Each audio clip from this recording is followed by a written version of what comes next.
I'm just out here on the back of a trailer in my backyard. Got the trees behind me in the country. It's pretty cool. I'm just out here messing around with the guitar. I got a capo on the 3rd fret. So, and I got my pick up here. And a lot of the videos, if you see the videos, I don't use the pick when I'm making the videos, because what happens is when I'm singing and I try to sing, I gotta sing a lot louder in order for you to hear my voice. So what happens is, if I'm singing louder, which is something I gotta work into, because I'm just starting to learn to sing, or starting to sing and play and record it. It doesn't show up. The acoustic guitar, you know, overshadows the voice. I'm not a super high, loud singer yet. I'll learn to do that at some point, I guess. So what I do is, the first thing I do is I throw the capo on the 3rd fret, because for whatever reason, the capo's on the 3rd fret. I can sing a lot better if instead of the capo being on the 1st fret. So I can sing, like for instance,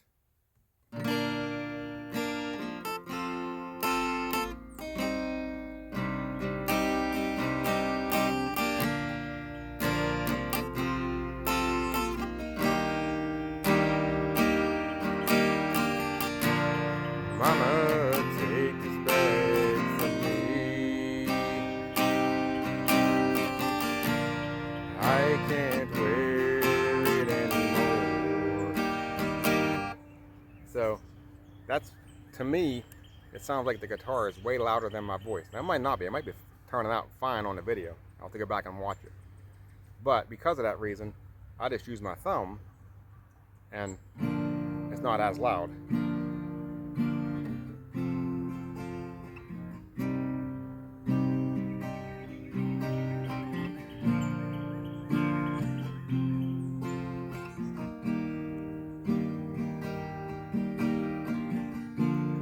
Mama, take this badge from me. I can't wear it anymore. So, to me, with the thumb, it sounds better. It sounds like I sing better. I don't know that I do. I haven't went back and watched the clips to see if I'm singing better when I'm playing with the strum over the pick. But in my mind, and how I'm hearing it, it sounds like I'm singing better, and the strings are definitely quieter. And the capo's at the 3rd fret. If I took the capo off and tried to play it at the 1st fret, it's bad. It ain't good now, but it's really bad when there's no capo on. So I put a capo at the 3rd. That seems to help my singing. So anyways, that's kind of what I'm doing. I just did a cover of Wagon Wheel. So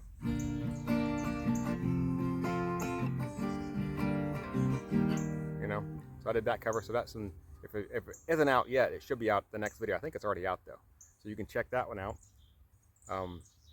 My cover of Wagon Wheel.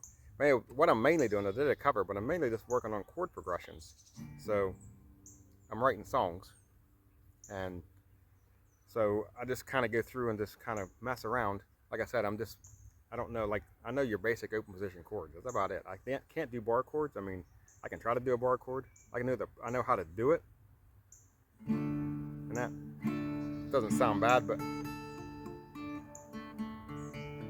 you know, I really can't. I can't play them. Like, I can sit here and lay it out, the bar chord, and kind of get it kind of half, but that string's not, that string's not, that string kind of is. So the bottom 4 strings, yeah, there's really no strings even. They're all muted. I'm guessing my thumb, it sounds all right. But I know the position, but I can't really play it in a song. Like, if I was to try this and then go to a G chord and then try to come back to the F, yeah, it's not going to happen. I haven't really worked on bar chords that much. But I'm just trying to come up with chord progressions for original songs that I'm singing. I'll just come out here and I'll just pick the guitar up and I'll just start playing through. I'll do it with a pick because I'm not singing. So I'll just start playing through, you know, like, obviously I don't want to start with a G, so we'll start with a D. I'll just come through and I'll just start strumming.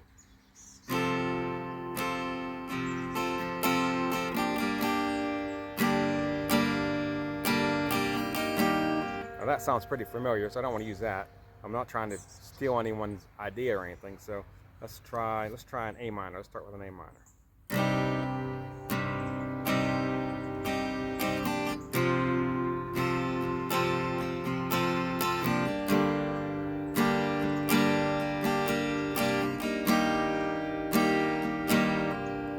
That was an A minor to a D to an E minor, and I think I did a C. I think that's so an A minor, D, E minor, C.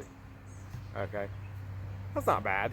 You know what I mean? So if I change we'll start with A minor. If I change the strum pattern, let's just do all down strums. Because that's usually what I do. I just usually do all down strums. But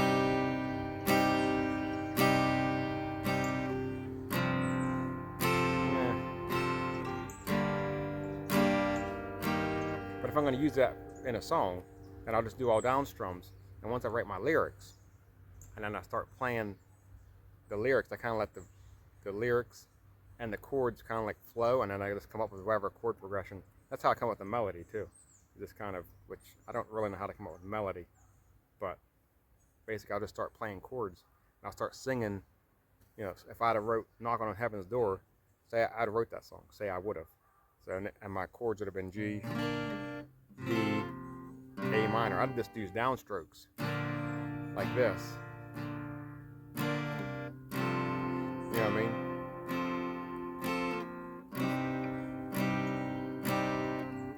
So say I want to start singing, you know, I'd just, Mama, take this badge from me. You know what I mean? You know, and then kind of work on the flow. And maybe I can speed it up a little bit. Mama, take this badge from me. I don't like, you know, and that's kind of the process I use. That's coming out like that. You know what I mean? So just start strumming basically downstrokes and just start singing whatever lyrics I got over top of that, and then just kind of let it flow and kind of just let it do what it wants to do.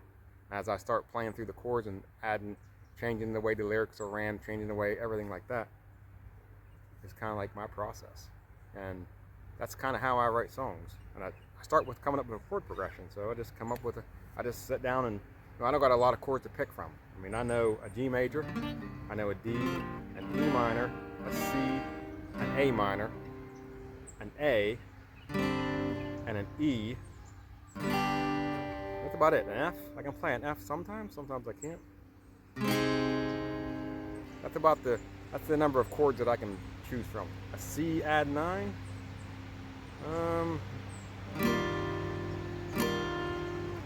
You know, that's what we got. That's kind of my process of coming up with a chord progression. Just pick up the guitar and just start playing, and see where it goes. Let it go where it goes, and that's what we do.